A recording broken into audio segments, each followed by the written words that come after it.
이런 댓글도 봤습니다. 50억 갖고 은퇴하면 골로 간다. 와, 그러면 도대체 얼마가 있어야 하는 걸까요? 오랜만에 만난 대학 동창과 신나게 수다를 떨던 A씨는 집으로 돌아오는 길 머릿속이 복잡해졌습니다. 대화를 나누던 중에 나온 이야기 때문이었죠. A씨는 두 사람이 공통적으로 아는 B씨가 최근 대기업 이직에 성공했다는 이야기를 해주었습니다. 잠깐 불화하던 대학 동창은 이렇게 말했습니다. 그래봐야 먹고 살기 힘든 길 마찬가지야. 또 졸업하자마자 사업을 시작했던 C씨가 경기도에 아파트 전세를 얻었다는 이야기에도 대학 동창은 시큰둥했습니다. 그래봐야 엄청 부자는 아닌데 뭐. 집으로 돌아오는 길 A씨의 머릿속은 복잡해졌습니다. 대화를 나눌 때는 일단 맞장구를 치긴 했는데 대기업에 취직을 해도 먹고 살기 힘들고 경기도에 아파트 전세를 마련할 정도여도 부자가 아니라면 도대체 얼마를 벌어야 넉넉하게 살 수 있는 것인지 의아해졌기 때문입니다.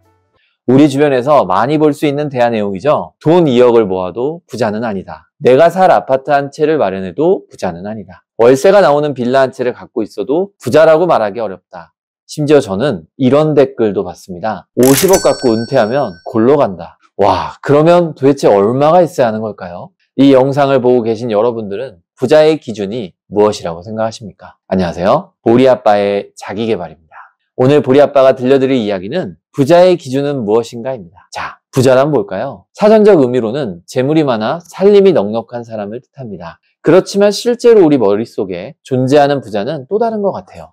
앞서 말한 것처럼 어떤 분은 50억을 가져도 은퇴하면 골로 간다. 결국 부자는 아니다. 이렇게 이야기를 하시기도 해요. 그건 그냥 그 사람 개인적인 의견 아니냐 이렇게 생각하실 수도 있을 것 같아서 그렇다면 과연 부자의 기준이 무엇인지 한번 살펴보겠습니다. 먼저 가볍게 수치로 알아볼게요.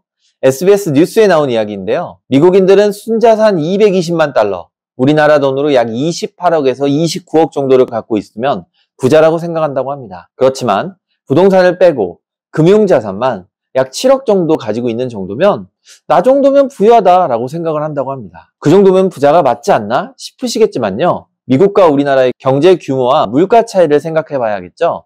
반면에 한국은 2020년에 비슷한 설문조사를 했습니다. 평균적으로 46억 5천만 원 이상의 자산이 있어야 부자라고 생각한다는 답변을 했다고 해요. 그리고 답변자의 절반 가까이 나 정도면 부유한 편이라고 대답한 미국인과 달리 한국인은 오직 1.1%만이 부유층이라고 답변을 했습니다. 그러면 이렇게 주관적인 느낌이 아닌 객관적인 수치를 한번 볼까요? 상위 10% 정도를 부자라고 생각한다면 미국 부자들의 실제 순자산 수준은 약 172만 달러, 우리나라 돈으로 16억가량 됩니다. 그리고 우리나라 부자들의 실제 순자산 수준은 약 10억 원이라는 조사 결과가 나왔습니다. 그러니까 우리 머릿속에는 50억, 100억 이렇게 큰 숫자가 떠오르는데 실제로는 10억만 있어도 상위 10% 안에 든다는 것입니다. 하나경제연구소의 슈퍼리치 연구자료를 보면 약 7억 정도의 자산이 있으면 상위 20%, 약 2억의 자산만 있어도 상위 50% 이상이라고 해요. 한국에서 절반 이상은 간다는 거죠. 이게 한국을 기준으로 했지 만약 전 세계 기준으로 하면 어떨까요? 우리가 당연하게 생각하는 삶을 전혀 당연하게 생각하지 못하는 사람들이 훨씬 더 많을 겁니다. 그런데 우리는 끊임없이 이 정도는 돼야 부자이지 하는 기준을 끌어올려가고 있습니다. 솔직히 말해 이렇게 부자의 기준을 안다고 해서 우리 삶이 더 나아지냐? 그건 아닙니다. 나와 전혀 상관없는 이야기처럼 느껴지기도 하고 심지어 상대적 박탈감을 느끼며 기분이 안 좋아지기도 합니다. 중요한 건 이 부자의 기준에 대해 생각해 보는 것이 내 삶에 어떤 영향을 주는지 또 그것을 어떻게 긍정적인 영향으로 바꿔갈 수 있는지입니다. 그래서 오늘 단순히 부자의 기준이 무엇이냐 이 질문에 더 나아가 우리의 생각 속의 부자와 통계 속의 부자 간의 차이가 왜 발생하는지 좀 더 깊이 들어가 보겠습니다. 자, 그러기 위해 살펴볼 단어는 기대치입니다. 우리 삶의 질은 계속 올라가죠. 나는 아닌데 라고 생각할 수 있습니다. 객관적으로 봤을 때 우리는 100년 전 사람들보다 더 많은 걸 누리고 삽니다. 수많은 가전제품이 나와서 우리를 가사노동으로부터 해방시켜줬고요. 컴퓨터, 스마트폰, 이제는 수많은 웨어러블 기기까지 우리 삶을 풍요롭게 만들어주고 있습니다. 이렇게 삶의 질이 계속 올라가는 것에 비례해 같이 올라가는 것이 있습니다. 그것이 바로 기대치입니다. 내 삶이 어느 정도 더 나아지겠지라고 예측하는 수치 말입니다. 결론부터 말씀드리면 우리가 지금보다 더 나은 삶을 살기 위해 내려야 할 첫 번째가 저는 이 기대치라고 생각합니다. 제가 왜 기대치를 낮춰야 한다고 생각하는지 이어서 이야기해 볼게요. 옛날 이야기 하나로 시작해 봅니다. 발이 하나밖에 없는 기라는 동물이 있었다. 이 동물은 발이 하나밖에 없기에 발이 100여 개 되는 지네를 부러워했다. 지네는 발이 없는 뱀을 부러워했다. 발이 없어도 잘 돌아다니는 뱀이 부러웠다. 뱀은 어디든 갈 수 있는 바람을 부러워했다.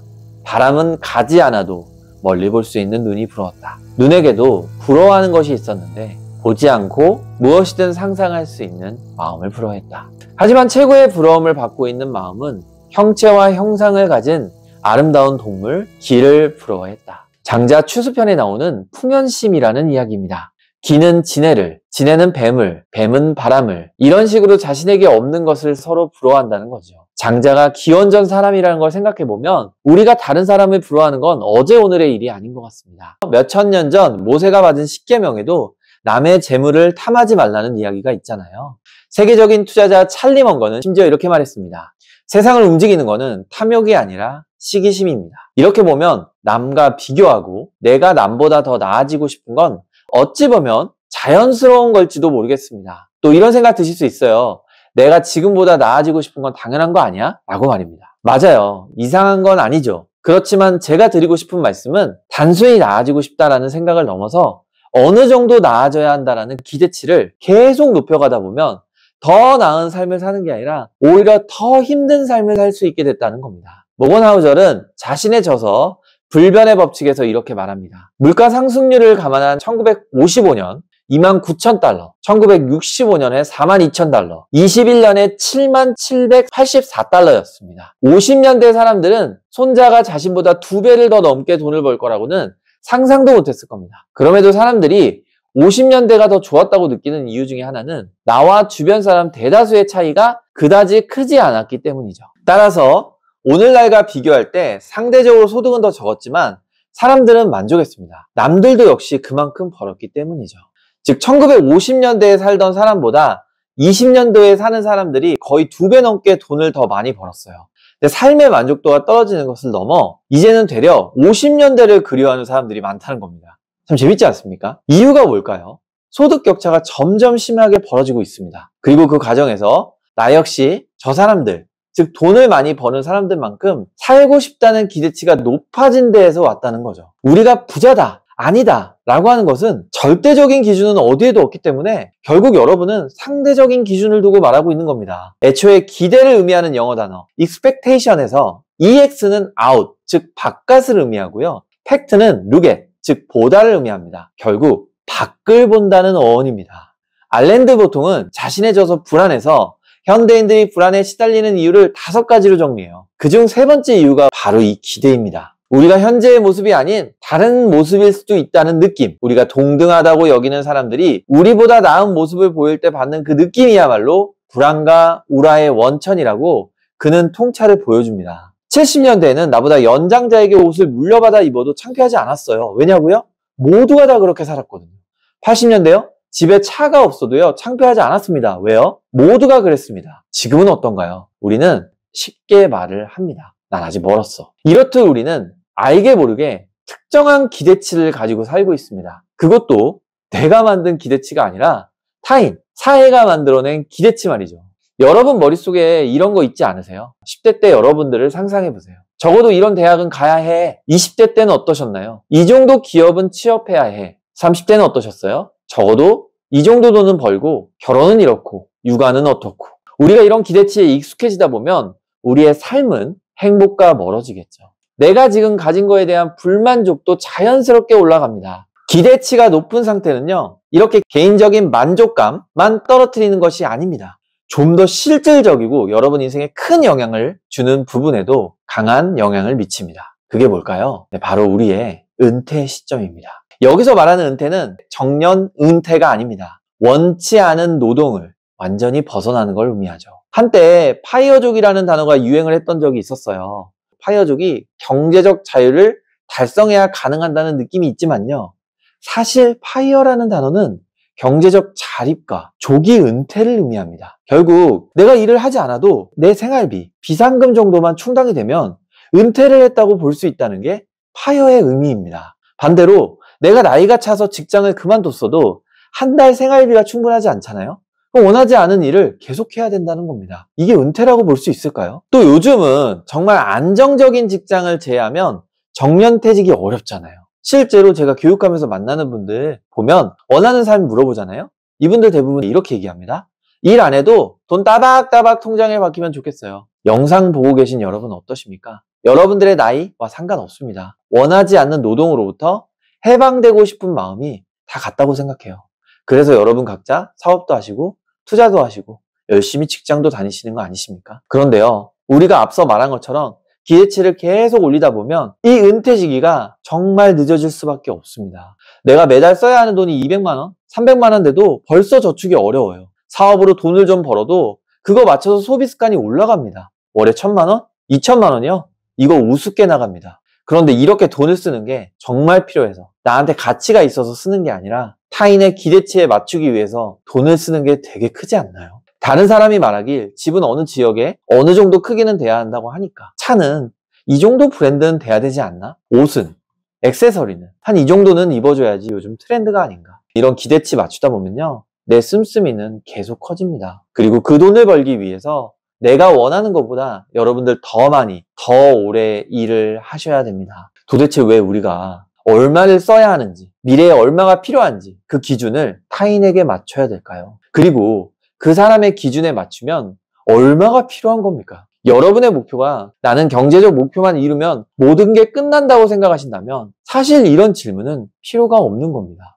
그렇지만 돈뿐이 아니라 여러분이 소중하게 생각하는 다른 가치, 이런 것을 함께 고려해 미래로 나아가고 싶은 분이 맞다면 이런 질문에 대해서 한번 진지하게 고민해 볼 필요가 있다는 생각이 듭니다. 그러면 은퇴와 관련한 통계 자료를 한번 살펴볼까요? 50억 갖고 은퇴하면 골로 간다, 이런 댓글을 봤다고 말씀드렸죠? 그런데 통계는요, 전혀 다른 사실을 이야기하고 있습니다. NH투자증권 100세 시대 연구소가 통계청 자료를 바탕으로 조사한 바에 따르면요, 생활비가 충분히 여유있다라고 생각하는 은퇴 기족층이 있습니다. 이분들의 월 소득은요 525만 원입니다. 놀랍게도 이분들은 전체 은퇴 가구의 2.5%밖에 안 됩니다. 참고로 이 월 소득은 세전이에요. 생활비가 여유 있다고 생각하는 은퇴 상류층은 더 놀랍습니다. 평균 월 소득이 372만 원이고요. 전체 은퇴 가구의 8.1%밖에 되지 않습니다. 은퇴 중위층은 어떨까요? 가구 소득은 198만 원입니다.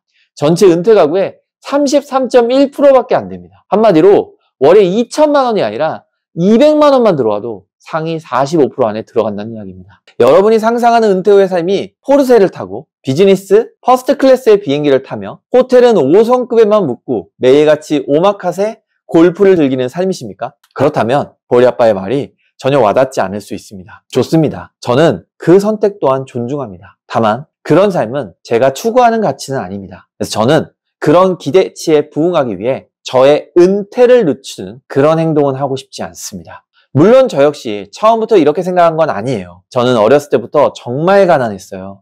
그래서 굉장히 오랫동안 돈을 많이, 빨리 버는 거에 꽂혀 있었습니다. 20대 초반 저는 포르쉐를 갖고 싶었고 성공 빌딩이라는 이름을 가진 커다란 빌딩 한 채를 가진 건물주가 되고 싶었습니다. 언제든 값비싼 호텔에 묵고 고급 음식점에 가서 식사를 마음껏 할 수 있다고 생각했습니다. 그게 부자라고 생각했고요. 친구들과 만나면 비싼 안주, 술, 턱턱 사주는 사람, 그것만이 나의 은퇴 시점이라고 생각했어요. 그런데 요즘 저는 참 많이 달라지고 있습니다. 무슨 차를 타는지보다 그 안에 누구와 함께 태우고 어디를 가고 싶은지가 더 중요합니다. 비행기의 어떤 클래스보다 여행을 언제든 갈 수 있는 게 더 중요합니다. 어떤 비싼 음식을 먹는 것보다 엄마가 끓여준 된장찌개, 저는 그 시간이 더 중요해요. 더 많은 시간을 써서 더 많은 돈을 벌어서 더 많은 것을 소비하는 것이 아니라 내가 가진 시간과 돈, 이 한정적인 것을 아껴서 저에게 더 소중한 것에 시간을 쓰며 투자하고 싶은 마음인 겁니다. 제 이야기에 공감이 되신다면 우리에게 진짜 필요한 행동은 얼마를 벌지를 정하는 게 아니라 내가 얼만큼이나 내려놓을 수 있는지, 그걸 정하는 게 아닐까요? 자, 그렇다면 이 기대치를 어떻게 낮춰야 할까요? 여러 가지 방법이 있을 것이고 사람마다 다르겠지만 일단 여러분 자기 자신에게 집중해야 합니다. 다른 사람들이 모두 필요하다고 하는 것이 나에게 정말 필요한 건지 살펴봐야 합니다. 모든 사람들이 큰 집이 중요하다고 해도 나에겐 아닐 수 있어요. 또 사람들이 좋다고 하는 비싼 옷, 비싼 차가 나에게는 진짜 중요한 가치가 아닐지도 모릅니다. 그런 것들을 의심 없이 받아들이는 게 아니라 진짜 나에게 필요한 건지, 정말 나에게 중요한 것, 나의 시간보다, 나의 가족보다, 나의 우선순위보다 중요한 가치인지 꼭 따져보셨으면 좋겠습니다. 미국의 철학자 헨리 데이비드 소로는 이렇게 말했습니다. 우리가 얻을 수 있는 부유함은 우리가 기꺼이 내려놓을 수 있는 물건, 그 숫자에 비례한다. 그렇게 보리 아빠 역시 이렇게 하면 경제적 자유에 이를 수 있습니다. 이렇게 말하는 대신 경제적 안정을 먼저 달성하라고 예전 영상에서도 계속 말씀을 드렸습니다. 내가 가진 자산을 통해 내 최소한의 생활비가 보장된다면 우리는 적어도 지금 당장 하기 싫은 일, 억지로 꾸역꾸역 하는 그 일을 멈출 수 있습니다. 그리고 내가 좋아하는 일, 그 본질에 조금 더 도전해 볼 수 있을 테니까요. 경제적 안정이 무엇인지 잘 모르는 분은 위에 카드 넣어드릴 테니까 영상 꼭 참고해 보셨으면 좋겠습니다. 정리해 보겠습니다. 부자의 기준과 관련된 통계액수와 우리가 생각하는 부자의 기준 간에 차이가 발생한다고 말씀드렸습니다. 우리가 이렇게 생각하게 되는 이유에는 여러 가지 이유가 있겠지만 그중 보리 아빠가 가장 중요하게 생각하는 요소는 기대치입니다. 내가 더 나아질 거란 생각, 혹은 내가 더 나아져야만 한다는 생각 때문에 우리는 끊임없이 나보다 더 나은 곳, 높은 곳을 바라보고 괴로워하고 있습니다. 이 나이 때 이 정도 벌어야 돼. 이런 사회적 기대치, 은연중에 혹은 대놓고 영향을 받고 있다는 겁니다. 그래서 여러분, 이 기대치를 낮출수록 행복은 가까워지고 더 나아가 원하지 않는 노동으로 벗어나는 날이 가까워진다는 걸 꼭 이야기 드립니다. 저는 여러분들의 경제적 자유를 이루지 말고 아니면 경제적 자유를 무조건 낮추라고 말씀드리는 것이 아닙니다. 그 기준치가 높다면 인정하고 그 기준치에 맞는 행동을 하면 되겠죠. 하지만 내가 생각하지 않았던 기대치이면서도 그것을 내가 원하는 걸로 착각하여 여러분들의 소중한 시간이 소비되는 것을 그런 길로 가지 않기를 바라는 마음을 마지막으로 전합니다. 기대치를 낮추는 것이 포기를 의미하는 것이 아닙니다. 부와 행복에 절대적인 게 없어요. 모두 상대적인 거라는 거죠. 내가 가진 것이 상대적으로 적어도 그거에 만족하고 감사하면 그 사람은 행복한 사람입니다. 그 누구도 뭐라 할 수 없죠. 반대로 내가 가진 것이 상대적으로 훨씬 많아도 거기에 만족할 수 없다면 그 사람의 행복은 어려울 겁니다. 사람은 되게 단순해요. 내가 기대한 것보다 많이 얻으면 행복하거든요. 저는 오히려 사회의 기대치에 맞추는 게 아니라 내가 어떤 삶을 살고 싶은지, 그걸 위해 뭘 하고 싶은지 더 구체적인 아이디어가 떠오르면서 행복감도 차오르고 의욕도 더 생겼습니다. 포기하는 거리가 완전히 먼 느낌이라는 거예요. 맞아요. 동기부여 중요합니다. 그런데 무엇을 위한 동기부여인지는 생각해 볼 필요가 있지 않을까요? 다시 말씀드리지만 만약 나에게 큰 집과 비싼 차가 정말 중요하다면 사야죠. 그걸 위해 노력할 겁니다. 그게 진짜 내가 위한 거라면 그 사람은 멈추지 않고 계속 그걸 추구할 겁니다. 그런데 그게 실제 나에게는 필요하지 않는 사람이라면, 그런데 사람들이 필요하다고 하니까 그런 것처럼 느끼는 동기부여라면 그 동기부여는 맞는 걸까요? 자, 이렇게 말씀을 드리니까 마치 열심히 안 해도 괜찮다, 이런 이야기를 생각하실까봐 좀 더 붙여 설명해 보겠습니다. 열심히 살아봐야 합니다. 있는 힘껏 해봐야 돼요. 그게 정말 내가 원하는 삶을 살기 위한 것이라면요, 맞습니다. 그렇게 해봐야 됩니다. 그런데 막상 내가 원하는 목표에 도착했을 때 그게 사실은 진짜 내가 원하는 게 아니었다는 걸 깨닫게 된다면 이거 진짜 허무하지 않을까요? 물론 그 역시 의미 있는 경험일 겁니다. 그렇지만 우리가 조금 더 지혜롭다면 내가 원하는 게 정말 이건지 자문하면서 그 길을 한번 걸어봐야 되지 않을까요? 단 한 번도 질문하지 않은 채 그냥 무작정 앞만 보고 달려가는 것과는 나중에 시간이 흘러서는 큰 차이가 나타난다고 저는 생각을 합니다. 여러분이 원하는 은퇴 시점은 언제인가요? 그리고 여러분이 원하는 은퇴 금액은 또 얼마입니까? 저는 여러분의 의견도 많이 궁금합니다. 댓글로 편하게 남겨주세요. 또 오늘 영상에서 이해되지 않으셨거나 궁금한 점, 보완하고 싶은 내용이 있다면 댓글로 남겨주시면 감사하겠습니다. 오늘 영상이 도움이 되셨다면 좋아요, 구독, 알림 설정으로 응원해주시면 보리아빠 정말 큰 힘이 되겠습니다. 감사합니다. 지금까지 보리아빠였습니다.